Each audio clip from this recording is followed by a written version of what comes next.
a mais uma história real, a história triste de uma angolana. Vamos ler a história e eu quero que vocês deixem aqui seus conselhos também para ela. Olá, Silvana, descobri você essa semana numa procura de ajuda para me livrar de uma situação onde a única culpada sou eu. Eu amo seus vídeos, a forma crua como você põe as coisas e acaba por ser um tapa e um balde de água fria para as pessoas. Me identifiquei com muitas histórias e tenho feito terapia desta forma para que não mude de ideia novamente. Sou angolana, tenho agora 29 anos, trabalho e sou formada. Me envolvi com um homem casado em 2014. No início eu não sabia, mas não demorou muito para descobrir. E mesmo assim aceitei e me envolvi com ele. O que era para ser uma aventura de uma única vez se tornou em apego emocional, pelo menos da minha parte. Me apaixonei por ele e ele por mim, e depois de um tempo já haviam juras de amor. Como somos colegas de trabalho, aproveitávamos horas de almoço e finais de expediente para estarmos juntos. Eu não o incomodava e sabia qual era o meu lugar nessa história, mas ele reclamava sempre e dizia que eu não devia esperar somente que ele ligasse para mim, que eu deveria ligar também para saber como ele estava e que tinha que me comportar mais como uma namorada no verdadeiro sentido da palavra. Mesmo assim, eu não me sentia bem. Eu não queria ser a causa de problemas e ficava apavorada com o fato de que a esposa pudesse descobrir. Na altura ele tinha 3 filhos e, segundo me informava, era feliz no casamento. Não tinha problemas com sexo e o diálogo era ótimo entre eles. Em certa altura eu não entendia o porquê de ele estar a ter um caso extraconjugal. Ainda assim continuamos. O sexo era ótimo, aprendi muito com ele e as coisas caminhavam. No ano seguinte, em maio, ele estava sem o carro da empresa e, como vivíamos ligeiramente próximos, pegava ele para o trabalho e levava também para casa. Nessa altura, ele me contou que a esposa estava grávida e aquilo caiu mal. Não sei porquê, mas na minha cabeça eles já não tinham relações sexuais. Que burrice! Bom, fiquei chateada e aquilo foi motivo para eu pedir o término. Ele discutiu muito, disse que não tinha que ser assim, que ele não queria mais filho, mas não era mais problema meu. E mesmo não muito decidida, decidi terminar. As caronas para o trabalho pararam por opção dele e a vida ia, continuando. Nesta mesma altura descobri que estava grávida também. Fiz vários testes para confirmar e depois contei a ele. Ele reagiu bem, ou seja, não gritou, não pediu nada e apenas disse que íamos resolver. Como tenho um problema de saúde, eu tinha medo de tirar o bebê e se não desse certo e acabasse morrendo. Eu cuido dos meus pais que estão doentes e tinha muito receio que se acontecesse alguma coisa comigo, eles ficariam sozinhos. Decidimos não fazer o aborto e tive o meu filho. Tive que ir para a Europa com o meu dinheiro, ele não me ajudou em nada, pois no meu país, com o meu problema, era muito arriscado ter o bebê. Fiquei lá 5 meses sozinha, tive um parto complicado, enfim, meu filho nasceu lindo e infelizmente com o mesmo problema que eu, pois ele, o pai, é portador. Não vem ao caso, a doença está controlada. Então, gente, ela não falou aqui, mas pelo que ela falou, eles estão com HIV, todo mundo. O pai, a criança, ela. Parece assim que na Angola, nesses países africanos, ter HIV é comum e normal. E as pessoas passam de umas para as outras sem problema nenhum. Eu acredito que seja isso, porque ela falou que o pai é portador, que ela tinha doença, então significa que a outra criança que nasceu lá do casamento dele também, mas eu não posso afirmar. Eu disse que eu acho que seja isso. Vamos continuar. Durante toda a gravidez, não tive a presença dele. Ele deu a cara para minha família e disse que assumiria todas as responsabilidades com o bebê e que nós já não estávamos juntos. Nessa altura, o meu irmão mais velho, que muitas vezes representa os meus pais, perguntou a mim se era isso que eu queria. Eu disse que sim. É um pouco de cultura africana, os homens ter uma segunda família e muitas vezes é encarado numa boa. Mas eu não queria esse papel, pelo menos não assumida, e então a minha família não o obrigou a nada. Ele não contou à família dele. A esposa acabou perdendo os bebês, porque ela estava grávida de gêmeos. Quando voltei da Europa com o bebê, soube que a esposa estava grávida novamente e doeu de novo, mas não estávamos juntos e mesmo que estivéssemos, não havia nada que pudesse ser feito. Silvana, toda essa história é para falar que eu sou dependente dele emocionalmente. Quando comecei a trabalhar, ele começou todo o jogo de sedução novamente. Ficamos de idas e vindas, começamos a fazer sexo novamente, depois batia uma culpa e eu terminava. Mas ele vinha novamente atrás de mim e eu acabava cedendo. A esposa dele teve a bebê e eu me afastei. Disse que ia dar espaço e ele se chateou. Disse que não pediu espaço, que eu não tinha que desaparecer e tal. Discutimos e terminamos tudo. Os términos são muito dolorosos, porque como trabalhamos juntos e temos um filho, fica um clima estranho. E ele é um pouco estranho. Ele é ou se faz de dependente da minha atenção. Quando não acontece, me chama em todas as redes sociais. Passeia de um lado pelo outro da empresa, baixa a produtividade. Pelo menos é o feedback que tenho do chefe dele, que é amigo também. Pior que isso me afeta, fico com sentimentos de culpa e saudade também, e acabamos sempre por voltar. Nessas indas e voltas, engravidei novamente. Dessa vez já não pensei na minha saúde. Eu vivo na casa dos meus pais e já tinha sido vergonha suficiente para eles ter uma filha solteira e com filho, já que meus outros 3 irmãos são homens. Não fui assumida e não poderia fazer isso novamente.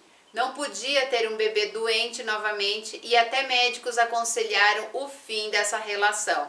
Então, fiz o aborto. Correu bem fisicamente, mas emocionalmente me corrói até hoje. Eu nunca me imaginei fazer isso, sempre disse, prefiro o pecado do suicídio que o pecado do aborto. Me lembro que foi um mês de choro, ele tentava me consolar. Eu não queria ele por perto e mais uma vez acabou. Ele insistia em sermos amigos, pelo menos, mas eu já conhecia o ciclo. Começa a amizade até o dia que lembramos dos tempos antigos e caímos na mesmice. Sempre que voltamos, a promessa é ser diferente, mas nunca é. E desta vez eu não queria isso. Eu me afastei dele de vez. Ele começou com uma chantagem de que ia se matar. E eu sabia que era mentira e apesar de me preocupar, não liguei. Ele amava a família e não seria tão egoísta. Certo dia me ligou e disse que ia contar para a esposa e a família que tinha um filho fora e que ia largar tudo para ficar comigo e perguntou se eu aceitava. Eu disse que não. Eu não acredito em relações que começam por cima de outros e sei que não daria muito certo, porque tinha certeza que ele não me conhecia totalmente. Ele conhecia uma parte de mim. Conhecia-me na cama, nos beijos, nas carícias, mas nós não convivíamos fora disso e ele não tinha noção da minha vida. Eu não sou extrovertida e sei que isso seria um dos problemas que teríamos se ficássemos juntos. Nesse dia ele contou e me mandou mensagem dizendo que o mundo desabou, que já sabiam, mas que ficasse descansada, pois a esposa não ia me procurar. Ele ficou ausente por uma semana. Trabalhava, mas chegava e saía cedo. Na semana seguinte me pediu desculpas pela ausência e disse que era porque as coisas não estavam bem, mas queria falar comigo. Como eu estava curiosa para saber das coisas, aceitei. Ele parecia aliviado e disse que a esposa o perdoou, que as minhas orações deram certo e ela quis conhecer o meu filho. Disse que os filhos choraram muito e foi ali que ganhou forças para não abandonar a família. Ele me agradeceu por tudo e ainda mencionou que a culpa era minha, que se eu fosse uma namorada realmente ele ia abandonar tudo. Eu perguntei se naquele momento isso realmente importava e disse para ele valorizar a esposa dele, pois na regra geral as coisas não acontecem assim. Ele pediu um abraço e nos beijamos. Ele saiu do meu carro, lembro que fiquei uns minutos lá a processar as coisas, a pensar que perdi o amor da minha vida por não saber ser boa namorada. Fui para casa e chorei a noite toda. Todos me perguntavam o que se passava, mas não consegui responder de tanto chorar e de vergonha também. Com que cara ia dizer é por causa do fulano? Até meu filho tentou me acalmar. Dormi de tanto cansaço de chorar. Passou muito tempo e sempre a suportar o fato de trabalharmos juntos e comecei a sair com alguém. Mas sabe, quando não resolvemos as coisas com nós mesmos, acabamos por magoar outros e magoei essa pessoa. Ele não parava de cercar e essa pessoa viu mensagens e insistência dele e, muito magoado, afastou-se de mim. Até esse ponto, gostaria de dizer o seguinte: primeiro, a esposa dele é 5 estrelas. Ela não fez confusão comigo, não armou escândalo nem nada, não me procurou. Segundo, ele não é má pessoa. Quando pode, sempre visita o filho. Não dá muito apoio quando ele tem crises, mas é financeiramente presente, embora algumas vezes haja fortes indicações de que ele gosta mais de mim do que do meu filho. Terceiro, eu não uso esse dinheiro e até guardo boa parte para mais tarde. Quarto, nunca pedi nem precisei o dinheiro dele para nada. Trabalho, sou muito responsável com o dinheiro e dá para suprir as minhas necessidades e da minha família e ainda poupar. O problema é o fato de eu não estar resolvida emocionalmente. Eu tenho os meus pais que me amam muito, um filho que pode me afastar do pensamento dele, mas ainda assim me pego a pensar nele o tempo todo. Tento me focar no trabalho, mas não tenho tanto sucesso.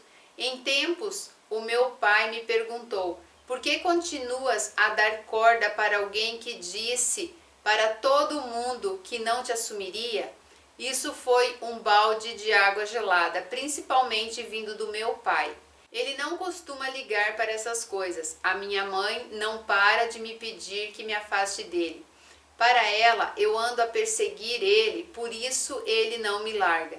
Discutimos muito e até lhe digo que eu tenho as mensagens dele que provam o contrário. Mas eu percebo no fundo o que ela quer me dizer. Se eu estou a responder as mensagens dele, é como se estivesse também atrás dele. No momento não estamos a nos falar. E mais uma vez não quero tentar amizade. Quero manter tudo no nível profissional e só falar do nosso filho quando necessário. E isso lhe faz confusão. Diz que sou má, se respondo-lhe de forma mais rude, diz que lhe ofendo, que sou uma má pessoa. Ele liga, manda mensagem, diz que me ama, que é apaixonado, que tem saudade. Quando estamos juntos, sinto culpa porque é um insulto para as nossas famílias. Quando estamos separados, sinto culpa porque se acabar, a culpa é minha porque as coisas não deram certo. Mas o que seria dar certo nesse caso? Eu só quero matar esse sentimento de culpa, essa falta de amor próprio. Só para teres uma ideia destas idas e vindas, pedi que ele namorasse comigo, que eu não ia chatear nem incomodar. Mas é óbvio que acabei por terminar. Mas essa culpa, esse sentimento de perda, essa dependência, esse estar bem emocionalmente só quando estamos juntos, esse sentimento de abandono são horríveis. Sei que já falaste sobre o assunto tantas vezes e não sei o que podes dizer que ainda não tenho ouvido. Mas essa dor, essa falta de orientação é revoltante até para mim e não sei o que fazer. Vivo numa inércia e não consigo ser constante nos projetos que me proponho para esquecê-lo. Aguardo uma resposta tua, um beijo, sucesso no teu trabalho. E ela colocou o nome dela e eu não vou ler para vocês. Bom, minha querida, é o seguinte, ele não te larga porque até hoje você não tomou a decisão de largá-lo. A pessoa só insiste naquilo que ela tem certeza que ela ainda consegue algo em troca. Não sei se vocês estão entendendo o que eu quero dizer. A gente sabe, né, que uma gravidez pode acontecer por descuido e tal, o que eu ainda acho que não acontece.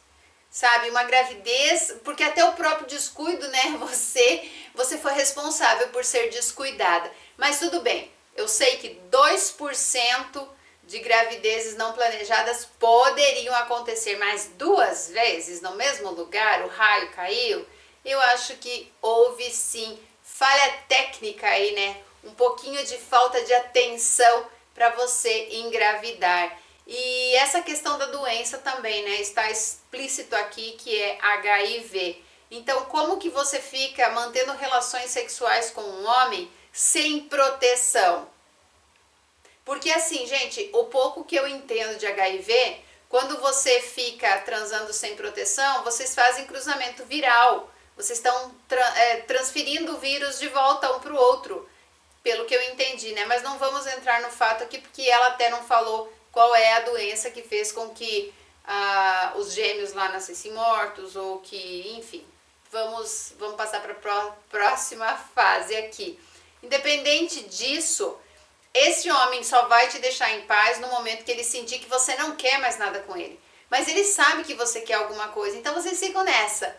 Um de lá e um de cá. Ainda bem que você começou esse e-mail dizendo que você está numa situação que a única responsável é você mesma. Sim, é você. É você que tem que tomar uma posição. Lá no começo ele queria namorar, mas você não quis se assumir. Você mesma falou que é normal africanos terem duas famílias, mas você não quis passar por isso.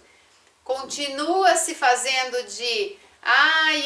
eu sinto culpa por conta da minha família e da família dele. Não, você não sente culpa não. Na verdade, você está só criando uma desculpa. Você não quer assumir 100% da culpa disso tudo. Então você fica nessa, porque isso, porque aquilo. Não. Tu tá gostando dessa história aí, tu gosta dessa história. Senão você já tinha resolvido. Falta o que aqui? Atitude, postura. Tu gosta, tu quer, tá ali. E se quer saber, se ele largasse tudo pra ficar com você, você ficava com ele. Então vamos parar com esse papinho de não, eu não quero, se eu largar tudo pra ficar com você, não, eu não quero ser, eu não acho que a gente vai construir a felicidade da gente pisando nos outros, mas tu tá fazendo isso, tu sai com o cara é casado e tu continua saindo com ele, a tua mãe, o que a tua mãe ali falou é correto. Você pode não ir atrás, mas quando ele vem você cede. E em último caso, se você quisesse realmente se livrar disso, era só você trocar de emprego, né? Mas eu não trocaria de emprego, eu não perderia meu emprego porque eu não consigo resistir a um homem. Não perderia meu emprego de jeito nenhum. Eu espero que vocês deixem aqui os comentários de vocês também, né? Que são às vezes bem afiados, mas não tem problema. Eu acho que a partir do momento que a pessoa manda um e-mail, ela já sabe que ela vai ouvir. Ela falou aqui que já sabe tudo o que eu penso, né? Não tem nem por que eu ficar me estendendo muito, que a história já era enorme. Bom, curtam o vídeo, compartilhem. E o que vocês acharam dessa história? Vocês acham realmente que ela está com HIV? Um beijo e até a próxima história real.